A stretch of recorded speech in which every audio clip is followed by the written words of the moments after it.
Olá, nerds, geeks e afins! Estamos todos aqui no Possível, no quarto episódio da quarta temporada da série Star Trek Discovery, exibido na Paramount Plus. Pois bem, pessoal, e finalmente chegou aquele episódio aqui na série que sempre a gente encontra em todas as temporadas de Star Trek Discovery. Sim, aquele episódio que quase não serve para nada. Pois é basicamente como a gente pode resumir este daqui desta semana. Simplesmente algo que até sim tem um grande acontecimento marcante, super importante, que você pode até dizer, não, isso muda tudo. Na verdade não muda tudo, mas muda bastante coisa, digamos, do conceito inicial da série. Claro, todo mundo que já assistiu, afinal de contas está vendo aqui apenas um comentário lotado de spoilers, sabe muito bem, né, que a série resolveu deixar de lado uma grande personagem. Quer dizer, grande vamos colocar entre aspas, mas personagem de importância na série. Claro, grande talvez seja protagonista, mas era sim um elemento do grande elenco, do elenco principal, né? Vamos combinar, né? Quando a série começou, aliás, antes disso, né? Na maioria das séries de Star Trek, o elenco principal, sempre a base, era formado entre 7 e 9 personagens. E basicamente, quando aqui Discovery começou, não chegava a tanto, né? E, pelo meio do caminho, muitos personagens foram largados. Inclusive, claro, a figura do capitão sempre era trocada de temporada em temporada. Ou seja, por exemplo, já que Michael aqui é um capitão, a oficial de Discovery, não temos então mais outro personagem para ser agregado ao elenco principal. Ou seja, já cai um elemento. Tivemos, ano passado, a baixa, por exemplo, da personagem da Imperatriz, mas era algo que era já determinado porque sempre se promete que existirá uma nova série chamada Seção 31, onde a personagem da Imperatriz ganhará seu protagonismo, né? Então era certo que um dia ela iria sair, ela já, aliás, devia ter saído na segunda temporada, não na terceira, já foi completamente forçado. Mas enfim, se perdeu mais outro elemento do cast principal. E aqui perdemos então a Tilly. Caramba, acho que ninguém pensava que essa personagem pudesse sair, porque simplesmente ela era, no começo, no projeto original da série, o alívio cômico. Sim, um personagem desse, ele é fundamental na estrutura, ou seja, se você vai trabalhar bastante dramaticidade, precisa sim ter um contrapeso, né? Para meio que equilibrar as coisas, não deixar tudo muito tenso e cansar a audiência. Alguns momentos cômicos, em cima de um certo personagem, isso sempre é funcional. E claro, muita gente podia questionar se a Tilly realmente era ou não engraçada. Eu sempre gostei da Tilly desde o começo da série, lá na primeira temporada. Depois, claro, eles ficaram um pouquinho forçando a barra com ela, meio que até idiotizando a graça do personagem, né? Porque, vamos combinar, né? A ideia do personagem é interessante, a base dele, né? Ou seja, aquele cadete que almeja um dia ser um capitão de uma nave estelar. Sim, Tilly tinha essa grande proposta, um sonho de vida, né? Um projeto ali no seu trabalho. Ou seja, ela tinha, na verdade, o único personagem que tinha um destino definido. Pelo menos ela queria ser exatamente isso, uma capitã, né? Michael não, acho que nunca quis, na verdade. Embora ela sempre se comportasse como a personagem principal, de fato acho que ela nunca queria capitanear, né? Saru, por exemplo, sempre também quis deter ali a posição de primeiro oficial de uma nave, mas acho que a Michael não queria mesmo. Mas com certeza, quem queria de fato, bom, tirando o próprio Saru que a gente acabou de comentar, era a Tilly, mas num projeto, claro, de crescer, de ascender aos poucos, aprender mesmo, saber que ela precisava passar por muitos e muitos desafios até um dia poder sentar na cadeira de um capitão. E aí o que acontece com ela aqui nesse episódio? Simplesmente ela é posta de lado e numa situação completamente esdrúxula, porque, vamos combinar, primeiro, ela sempre quis, claro, fazer todo o processo de poder deter a patente de capitão. São vários processos, precisa fazer cursos extras. Inclusive na própria primeira temporada já existia essa questão. Não, na verdade na segunda temporada, né, quando a própria Michael ajudou ela a entrar nos primeiros programas para conseguir trilhar a carreira de capitanear uma nave. Ok, ou seja, ela nunca desistiu desse projeto mesmo depois de dificuldades que ela tenha passado na primeira temporada.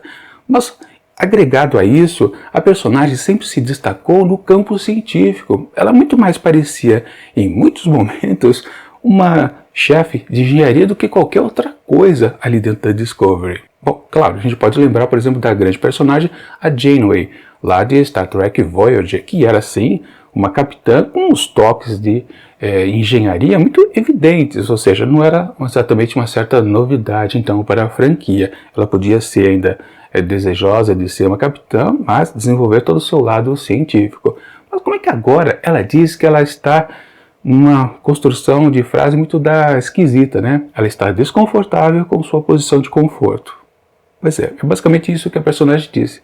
Acho que não foi nesse episódio, ela disse no anterior, né? Enfim, o que vale?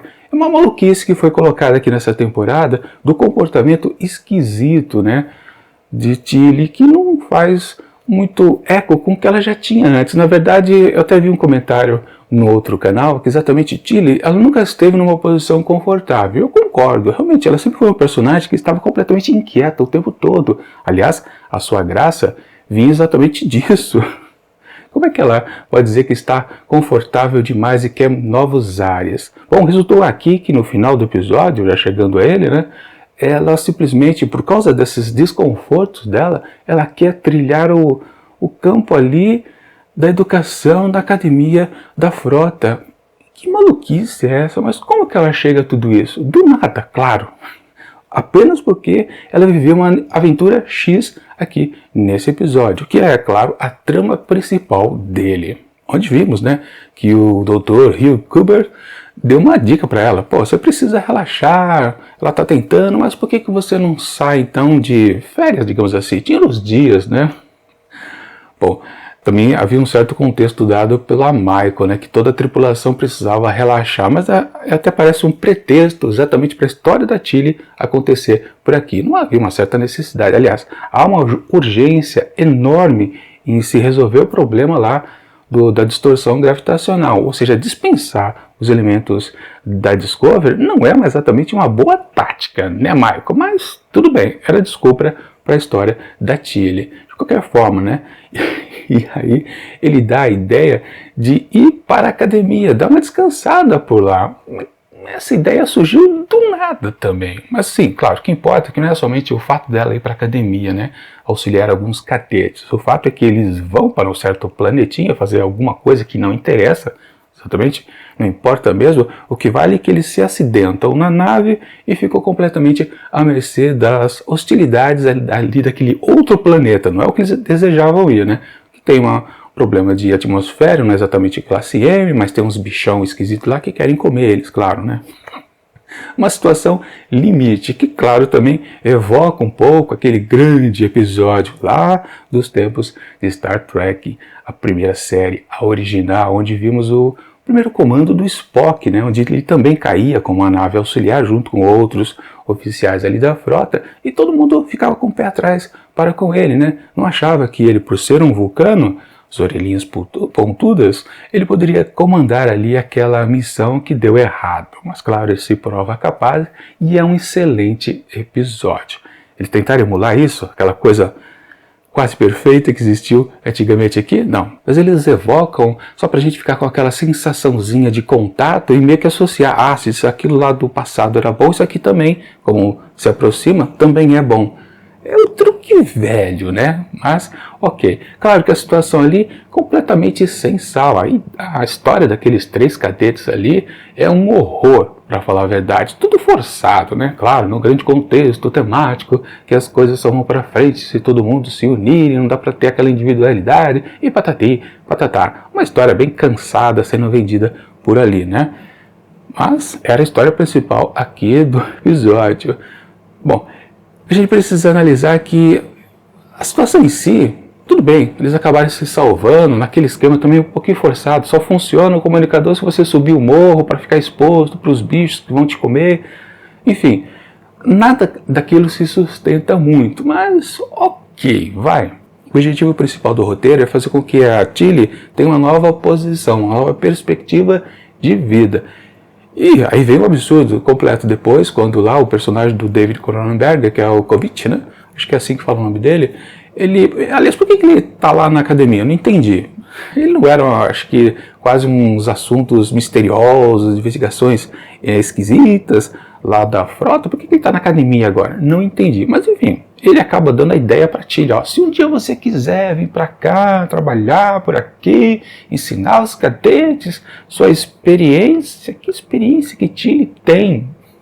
De qualquer forma, né, depois, ao final do episódio, ela pensa um pouco, reflete e topa, realmente, sair da Discovery para ir para a frota, para a academia da frota. O que ela vai ser? Uma professora? Caramba, o que Tilly tem a ensinar? Tudo bem, ela passou por grandes aventuras nos últimos 3 anos que resultam em décadas e décadas, centenas de anos para frente da sua época de existência. Mas no fundo, ela não tem bagagem para ensinar ninguém. É uma situação completamente forçada. E num contexto que você pensa, mas peraí, como é que ela pode ser promovida, alçada ao campo, ao cargo de professora, de tutora, de cadetes, se numa primeira missão, quando ela vai ensinar algo a eles, um deles morre? Quem morreu, né? Quem estava pilotando a nave? Não morreu? Pois é. Tá, mas ela salvou os outros 3 cadetes que estavam por ali. Não, mas tem um detalhe importante, né? Quem morreu ali, o piloto da nave, não era um cadete, era um tenente, assim como a própria Tilly. E eu tenho certeza que os roteiristas tiveram que mudar. Eu acho que eles colocaram assim, não, ela acaba perdendo um cadete nessa missão, né? Mas depois eles pensaram, mas peraí, como é que ela vai ser uma professora se numa primeira missão assim de ensinamento, de fato, ela perde alguém que ela devia estar protegendo sobre suas asas, ensinando algo de útil, e morre alguém? Não, vamos tirar, ele não pode ser um cadete, coloca ele como posto de tenente, aí tudo bem ele morrer, mas mesmo assim fica forçado, porque que diabos eles vão fazer esta aulinha num certo planeta remoto, e basicamente aquele tenente que está pilotando a nave só vai deixar aqueles 4 elementos, aliás 5, né, porque a Adira também foi junto, também numa situação muito forçada, e depois ele volta para a frota e depois de uns dias vai buscar novamente. É uma coisita também um pouquinho esquisita. Na verdade, eles deviam ir junto com a nave. Ou seja, devia realmente ter um cadete pilotando, ou pelo menos ela estando na direção da aeronave. Enfim, da espaçonave, que é a aeronave. Da espaçonave. É tudo um pouquinho meio nebuloso esse contexto dado aqui para a personagem se desenvolver, evoluir. Na verdade, foi só uma forçação de barra. Aí você fica naquela situação, será que a atriz está meio de saco cheio aqui já da série e ela quis meio que sair? Não, na verdade, há uma proposta que talvez ela volte, né? Se você fazer uma pesquisa por isso, não, eles prometem que ela vai voltar ainda nesta temporada. Bom, tem que voltar ainda nesta temporada, porque se deixar para outra, realmente vai ficar muito esquisito. Mas, bom, falando em Adira, que já participou aqui dessa situação também forçada, e claro, ajudou os 3 cadetes ali também a se unirem naquela coisa, daquela história bem rasteira. Bom, relacionada a Adira, né? O fantasminha dela agora não é mais fantasma, é um ser de carne e osso, pelo menos sintético, né? Que é o Grey Tal. E caramba, o que fizeram com ele? Por que ele ganhou todas aquelas madeixas alongadas? Não tem sentido aquilo. E o comportamento dele também é bem esquisito. Claro, a gente precisa lembrar, né? A existência desses 2 personagens, tanto a Adira quanto o Grey, é apenas para cumprir tabela nas ideologias impostas pela turminha que escreve Discovery. É para colocar a goela abaixo, ó, vocês têm que aturar esse tipo de personagem, que para quem não sabe, não lembra, né? A Adira é o primeiro ser não binário, né, já aparecido em Star Trek, e o Grey é o primeiro transgênero que apareceu também na franquia.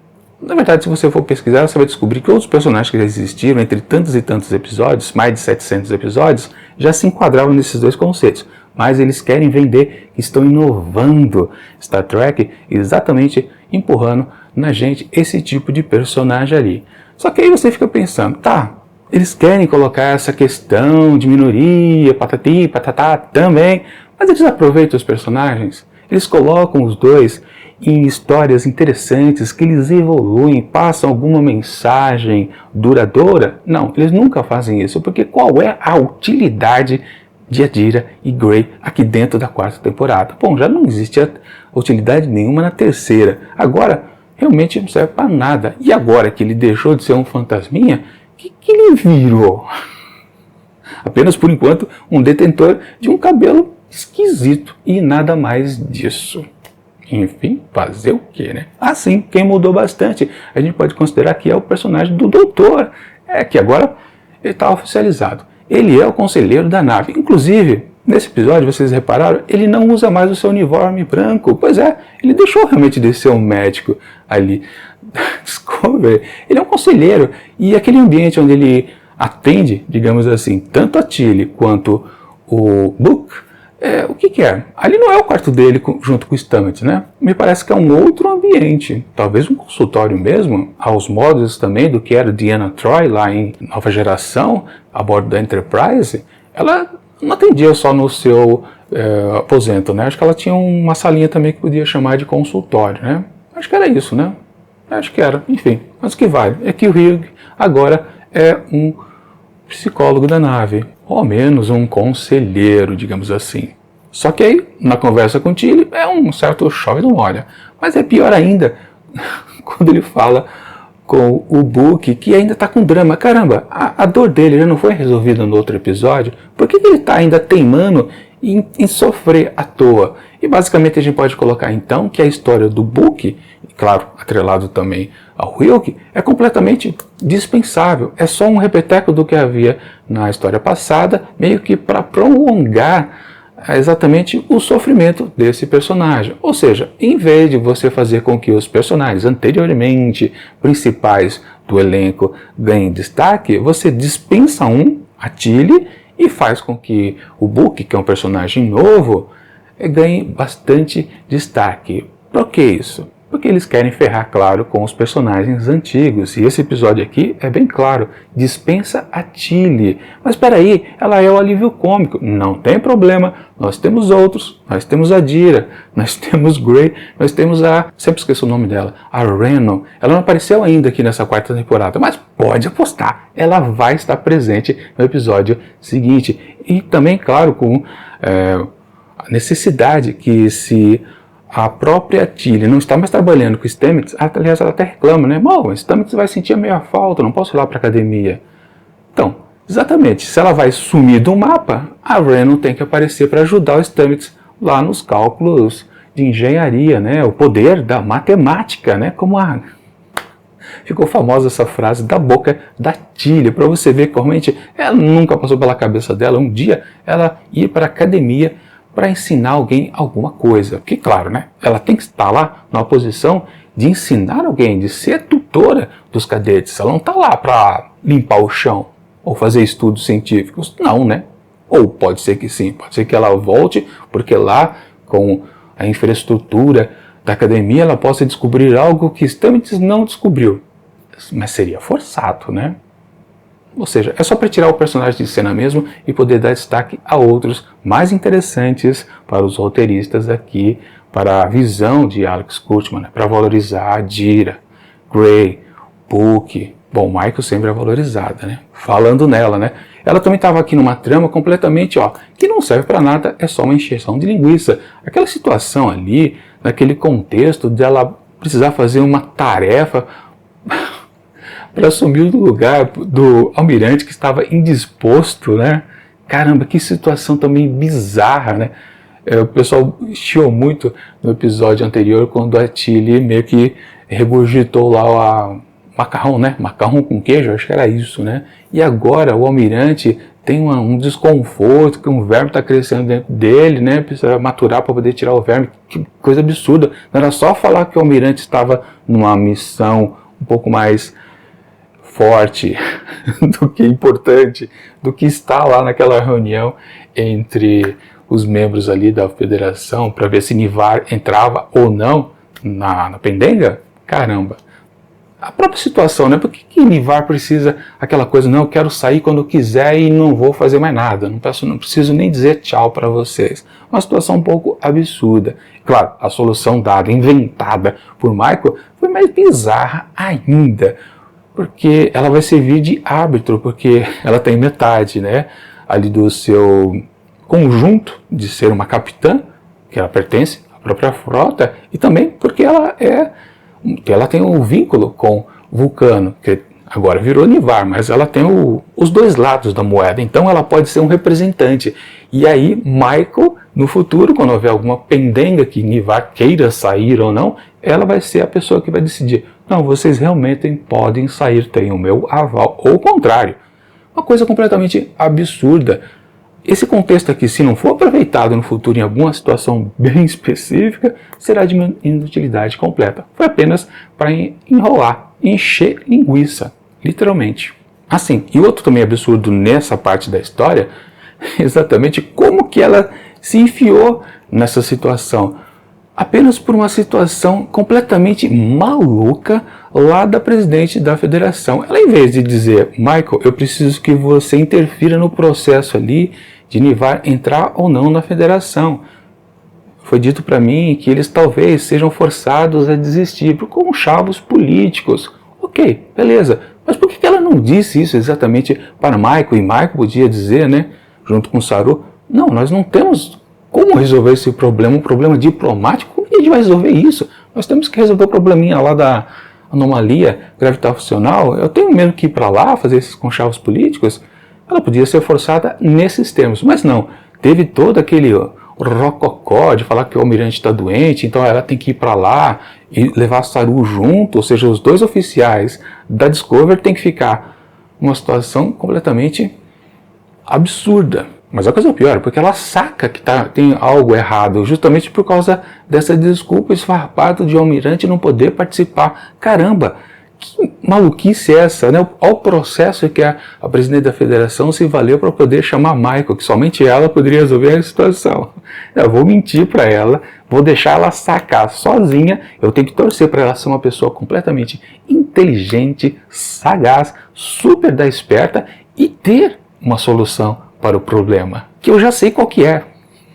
Caramba, por que ela já não diz? Ela sabe que Nivar está meio impedido por causa dos conchavos, né? O pessoal ali está aqui, né? Falando, não. Caramba, não tem sentido nenhum.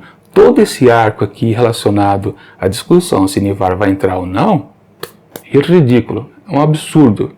A história do lado de Hugh e Book também, que Book está lá fazendo desenho, né? Brincando com areia, basicamente, né?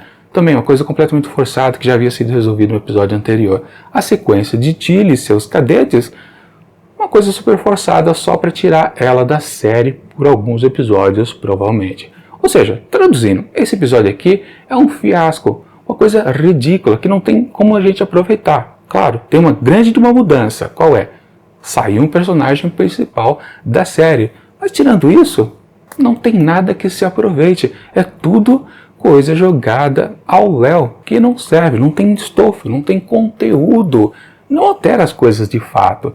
Como disse, claro, Michael ganhou outra importância, mas se não utilizar aqui imediatamente, nessa temporada aqui, 2, 3, 4 episódios, a gente nem vai se lembrar que ela tem essa posição agora de ser a palavra final em questões de Nivar.